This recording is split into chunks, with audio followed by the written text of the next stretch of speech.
The Industrial Policy Resolution of 1948 was good so far as it went, but unfortunately the spirit of it could not be understood or appreciated by the common man in this country. So, a new orientation of this policy was given, and the Honorable Prime Minister, after his return from China, publicly declared that the future policy of the country, or rather the future pattern of society, will be socialist pattern. That was further emphasized by the resolution passed at the Awadi session of the Congress and later reiterated by Shri Debar, President of the Indian National Congress. I am very glad to say that the spirit of it has been caught by the nation today. If I may say so, the nation has taken up the challenge for securing the socialist pattern of society. It behoves all sections, both inside this house as well as outside, without having mutual recriminations, to try and propagate in a sincere manner and establish the socialist pattern of society indicated by the statements of the great leaders of our country. It may be relevant and pertinent if I refer to a few sentences from the memorandum presented on the 4th June 1999 by our Prime Minister, who was the chairman of the All India Planning Committee, which came into existence when there was full autonomy in the states. On page 39 and 40 of that report, he stated, "It is clear that the drawing up of a comprehensive national plan becomes clearly an academic exercise with no relation to reality unless the planning authority or those to whom it is responsible are in a position to give effect to the plan. If this authority is powerless or circumscribed or restricted and has limited activities, it cannot plan. An essential prerequisite for planning is thus complete freedom and independence for the country and removal of all outside control.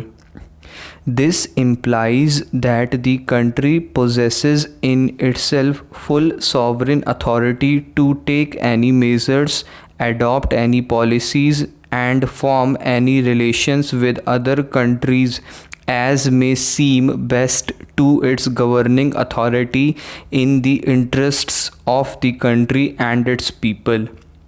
National independence is thus an indispensable preliminary for taking all these steps that might be found necessary for carrying out the 5-year plan in all its various aspects throughout the whole country. At the present moment, it is clear that not only have we in India no national independence, but we are hedged in and obstructed by numerous restrictions, limitations, safeguards, and reservations which block the path to planning and progress. Our plan for national development must therefore be drawn up for a free and independent India. Thanks to the sacrifices made by millions of our countrymen and countrywomen, under the leadership of the father of the nation, Mahatma Gandhi, we have today secured complete sovereign political independence at a time when the nations of the world were engaged in the bitterest struggle using all the weapons of destruction. If therefore we have secured political independence during the period of a quarter of a century,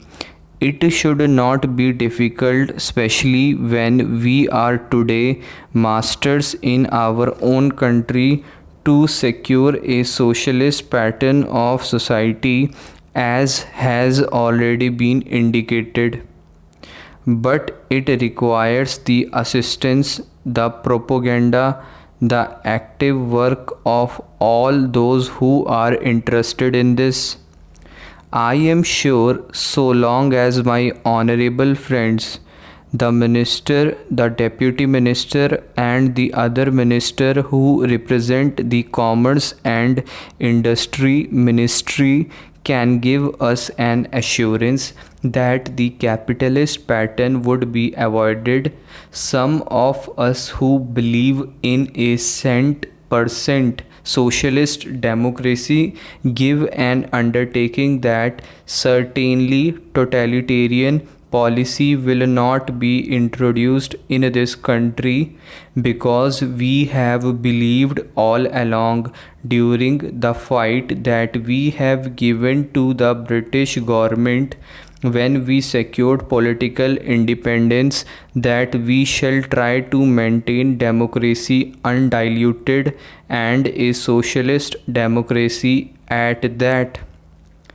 I am absolutely certain that in this country of ours, liberty of thought, liberty of speech, and liberty of action will be guaranteed to every citizen to express his views in the manner he pleases. I therefore assure my honorable friend that so long as we do not, in the garb of a socialistic pattern, support a capitalist system, India will stand 100% for a socialist democracy. Now, luckily for us, the fundamental rights of the Constitution have declared that a citizen would be assured of many of the social amenities which will give reasonable comfort from the womb to the grave. But mere enunciation, as I have said many times, will not satisfy the common man unless the saying is put into effect. I am absolutely certain, therefore, that so long as there is a determination on the part of our countrymen, we will be in a position to secure a socialist pattern of society.